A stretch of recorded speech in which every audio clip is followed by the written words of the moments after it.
Workshop instructor or demonstrator in electronics എഞ്ചിനീയറിംഗിൻ്റെ certificate അപ്ലോഡിനുള്ള process PSCയുടെ പ്രൊഫൈലിൽ സ്റ്റാർട്ട് ചെയ്തിട്ടുണ്ട്. ഷോർട്ട് ലിസ്റ്റിൽ ഉൾപ്പെടുന്ന ഉദ്യോഗാർത്ഥികൾക്ക് ടെക്സ്റ്റ് മെസ്സേജ് അല്ലെങ്കിൽ പ്രൊഫൈലിൽ മെസ്സേജ് വന്നിട്ടുണ്ടാവും. ഇതുപോലുള്ള മെസ്സേജ് ആയിരിക്കും നമ്മുടെ PSC പ്രൊഫൈലിൽ വന്നിട്ടുണ്ടാവുക. അതിൽ പറയുന്നത് മെയിനായിട്ട് എന്തൊക്കെ സർട്ടിഫിക്കറ്റ്സ് അപ്ലോഡ് ചെയ്യണം എന്നാണ്. സർട്ടിഫിക്കറ്റൊക്കെ 25/10/2023 മുന്നേ അപ്ലോഡ് ചെയ്യണം. അതായത് ഈ ഒക്ടോബർ 25 മുന്നേ നമ്മൾ സർട്ടിഫിക്കറ്റൊക്കെ അപ്ലോഡ് ചെയ്തിട്ടുണ്ടാവണം. എന്തൊക്കെ സർട്ടിഫിക്കറ്റ്സ് ആണ് അപ്ലോഡ് ചെയ്യേണ്ടത് നമുക്ക് നോക്കാം.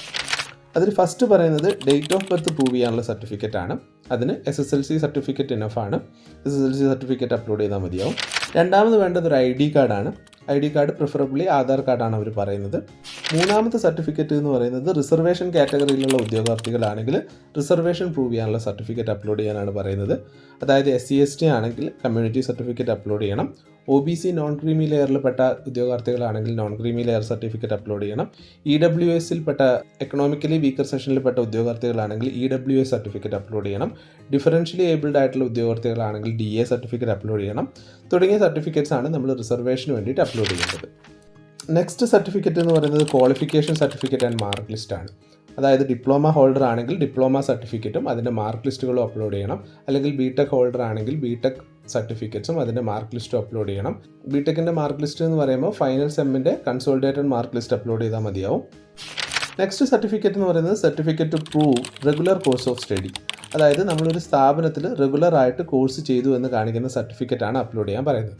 അതിന് വേണ്ടിയിട്ട് TC അല്ലെങ്കിൽ കോഴ്സ് സർട്ടിഫിക്കറ്റ് അപ്ലോഡ് ചെയ്താൽ മതി എന്നാണ് അവർ പറയുന്നത്. അതിൽ TCയിലോ കോഴ്സ് സർട്ടിഫിക്കറ്റിലോ ഇന്ന കാലയളവ് മുതൽ ഇന്ന കാലയളവ് വരെ സ്റ്റുഡൻ്റ് ആയിരുന്നു എന്ന് മെൻഷൻ ചെയ്തിട്ടുണ്ടാവും. അപ്പോൾ റെഗുലർ സ്റ്റുഡൻ്റ് ആണ് എന്ന് പ്രൂവ് ചെയ്യാൻ വേണ്ടിയിട്ട് അത് മതിയാവും. നെക്സ്റ്റ് ഇക്വലൻസി സർട്ടിഫിക്കറ്റ് ആണ് പറയുന്നത്. അതായത് നോട്ടിഫിക്കേഷനിൽ പറഞ്ഞിട്ടല്ലാത്ത ക്വാളിഫിക്കേഷൻ വെച്ചിട്ട്, അതായത് ഹയർ ഓർ ഇക്വലൻ്റ് വെച്ച് അപ്ലൈ ചെയ്തിട്ടുള്ള ഉദ്യോഗാർത്ഥികൾ നമ്മുടെ കോഴ്സ് നോട്ടിഫിക്കേഷനിൽ പറഞ്ഞിട്ടുള്ള കോഴ്സിന് ഹയർ ഓർ ഇക്വലൻ്റ് ആണ് എന്ന് കാണിക്കുന്ന സർട്ടിഫിക്കറ്റ് അല്ലെങ്കിൽ ഗവൺമെൻറ് ഓർഡർ നമ്മൾ അപ്ലോഡ് ചെയ്യണം. ഇത്രയും സർട്ടിഫിക്കറ്റ്സ് ആണ് നമ്മൾ അപ്ലോഡ് ചെയ്യേണ്ടത്. ഈ പറഞ്ഞ സർട്ടിഫിക്കറ്റ്സ് ഒക്കെ 25/10/2021 മുന്നേ അപ്ലോഡ് ചെയ്യണം.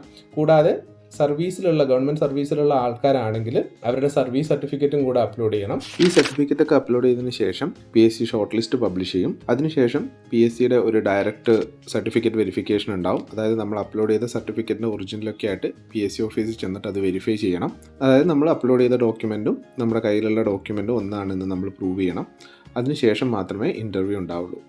ഇത്രയാണ് ഡെമോ ഇലക്ട്രോണിക്സിൻ്റെ സർട്ടിഫിക്കറ്റിൻ്റെ വെരിഫിക്കേഷനുമായിട്ട് ബന്ധപ്പെട്ട് പറയാനുള്ളത്. പുതിയൊരു അപ്ഡേറ്റ് ഇൻഫർമേഷനുമായിട്ട് നമുക്ക് പുതിയൊരു വീഡിയോയിൽ കാണാം. ബൈ.